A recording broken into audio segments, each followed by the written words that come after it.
What's up, my fantastic recovery family? Welcome to the No BS Recovery channel.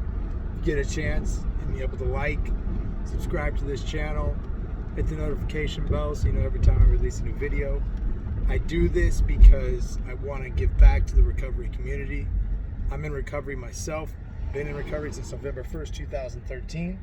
So I have a little over 8 years of consistent non-stops, consecutive sobriety and clean time. And I would love it if we could share this information so that more and more people can get the help that they need.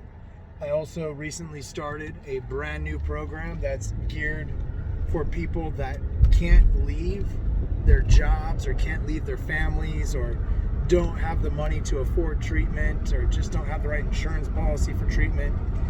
And that program is called Your Recovery Mentor. So if you go to yourrecoverymentor.com, you'll hear all about it. You'll figure out what we do. We focus on a lot more than what your typical treatment center will focus on. We try to make you successful from not just the recovery aspect, but also financial and career aspect. We talk about different types of passive income opportunities, different types of side hustles you could do, how to properly invest in the stock market, how to improve your credit score, what else?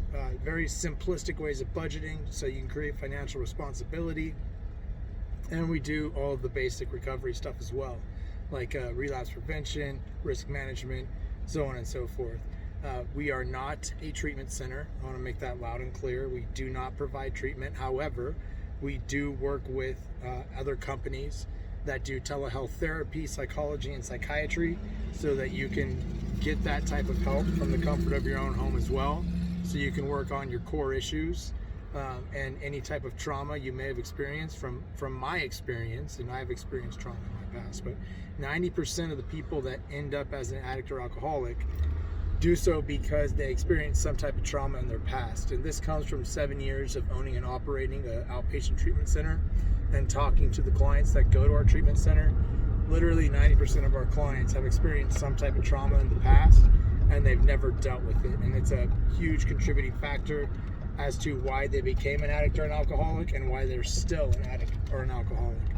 So check out the program if you get a chance. If you're looking for, an affordable option that allows you to stay at home and gives you the same, if not better, statistical chance of success as going to treatment, then look no further than yourrecoverymentor.com.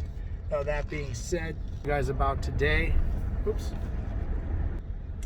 sorry about that, is utilizing realistic expectations, because what I see a lot, and unfortunately it does happen a lot, so it's actually very important to keep your expectations realistic. When we develop unrealistic expectations, it leads us to have resentments. And one of the most common examples of unrealistic expectations is when we go home from treatment. We expect there to be almost like this parade and this everyone's celebrating our success because we finally did something right with our lives. But don't be shocked and don't be hurt if that's not the welcome that you receive. You have to understand that while you have been working your ass off on yourself on a daily basis, literally every single day, trying to improve who you are as a person, the people back at home don't get to witness this. They don't get to see it.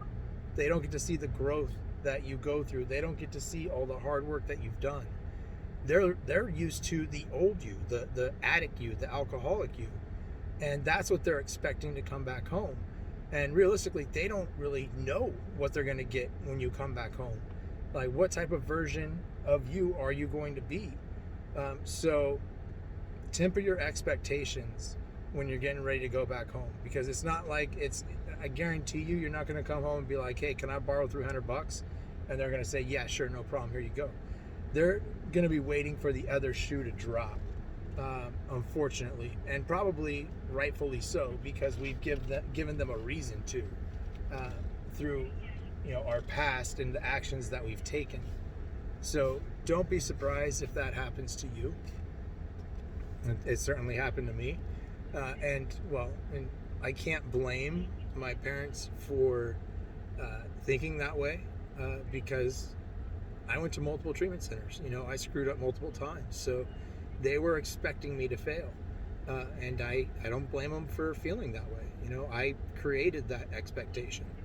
So when you go back home, have realistic expectations, understand that it's going to take time to regain the trust of those closest to you, whether that's your spouse, your partner, your brother, sister, father, mother, whoever. It's going to take time for them to trust you again and for them to believe that you have actually changed as an individual. And that's okay. That's 100% fair. You have to understand that. That's them not being fair. It's them being totally fair because of all the shit that we put them through. So keep that in mind, understand that. The other part of unrealistic expectations is we like to put those on people, especially in relationships. We have this expectation of what we want our partners to be like. And when they don't meet those expectations, that's when we form a resentment against them, or we start to convince ourselves that they're the wrong person for us because they're not meeting our expectations. Realistically, you can't force your expectations onto another person and think that it's going to work out great. It's not. That's why it's called unrealistic, because it's realistically not going to happen. So you have to go into anything and everything with an open mind and realistic expectations. If you can do this, on a consistent basis, then you're going to have a good chance of success. Part of that is practicing acceptance. And acceptance basically is just accepting the fact that everything is the way that it's supposed to be right now. And that's just it. There is no ifs, ands, or buts about it. Acceptance is the answer to all of my problems today. I've probably said it 100 times in my videos because it's true. You just need to accept the fact that everything is exactly the way that it's supposed to be, whether you like it or not. And we deal with the hand that we're dealt the best that we know how. That's what it comes down to.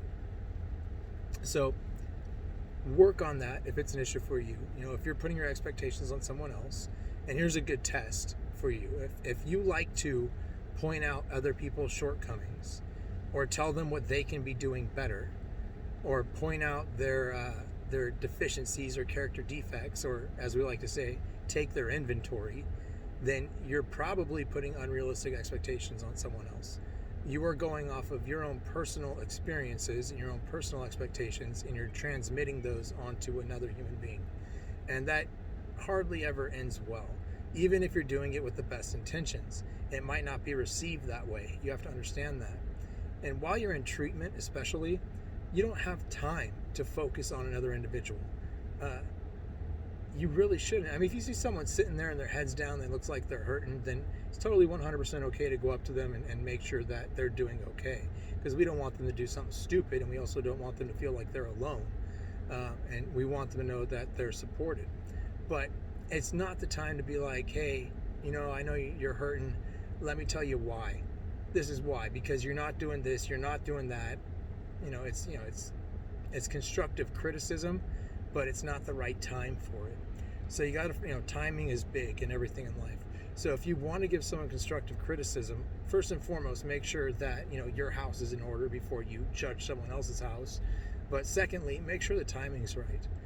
Because if you say something to someone at the wrong time, it could set them off. It could lead them down a path of relapse. And God forbid they go out and they use and they die. And then you have to have that on your fucking conscience, which isn't something that I don't think anyone wants to live with. So temper the expectations, live with a realistic lifestyle, realistic expectations. Understand that it's going to take time to regain trust. And that's the sad truth, because as an addict, as an alcoholic, we want that instant gratification. We want everything to be fixed immediately. And we feel like if we go to a 30-day program, a 90-day program, a 120-day program, whatever it is, by the time we get back home, we should be treated like royalty, because we just did something that is very, very difficult. But they don't get that. They don't understand the challenges. They don't understand what you just went through. They don't understand all the nights that you spent crying into your pillow. They don't understand the whole process. So, and that's okay. And they might not ever understand that, but they might still be there to support you, but they just don't trust you yet. And eventually, over time, if you continue to show them through action, and it has to be through action, not just words, if you show them through action that you're trustworthy, then you'll slowly start to regain their trust. And that relationship that's been broken for however long will slowly start to repair itself. So time heals all, especially relationships. And I'm talking with your family, with your significant other, whoever. You just got to give it time, and you got to continue doing the right thing on an everyday basis and continue to act with integrity. If you can do that, and you can prove to them through action over time that you are a different person now, then trust me, you will regain their trust.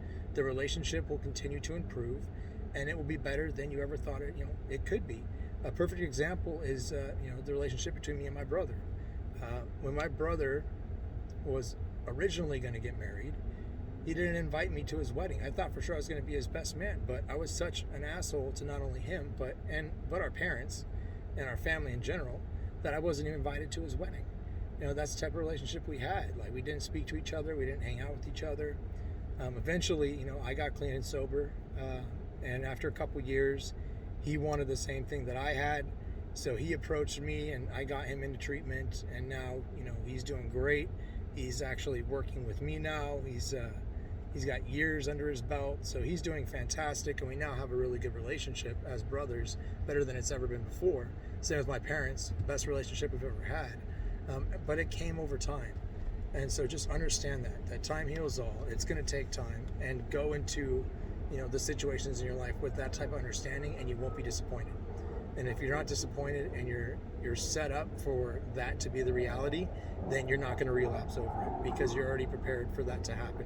So that's what I got for you guys today. Hope you guys continue to do well, continue to persevere. God bless you, and I'll see you in the next video. Remember, like, subscribe, click the notification bell, and check out yourrecoverymentor.com. Love you all. If no one told you they loved you today, I love you. All right? Peace out.